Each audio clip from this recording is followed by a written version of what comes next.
முக்கியமான அரசியல் தலைவரின் வீட்டில் ஒரு நெகிழ்ச்சியான சம்பவம் ஒன்று நடந்திருக்கு வரும்.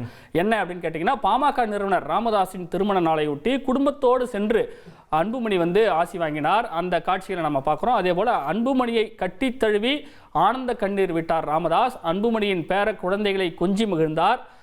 தேர்தலுக்கு முன்னே தெரியும், சில கசப்பான அனுபவங்கள் பிணக்கு இருந்தது. அப்படி இருக்கும்போது இப்போ ஒரு தேர்தல் முடிந்து புதிய ஒரு ஆட்சி அமைந்திருக்கக்கூடிய ஒரு சூழல்ல இப்படி ஒரு சந்திப்பானது நடந்திருக்கிறது. அந்த சந்திப்பின் போது நெகிழ்ச்சியான காட்சிகளை நம்ம பார்க்குறோம். ஆமா, இந்த சந்திப்புக்கு அப்புறமா செய்தியாளர்களை சந்தித்த அன்புமணி ராமதாஸ் என்ன சொல்லியிருந்தாருன்னா, இனி நல்லதே நடக்கும் அப்படின்னு கூட சொல்லியிருக்காரு. அவர் பேசினதையும் நம்ம பார்த்துடலாமே.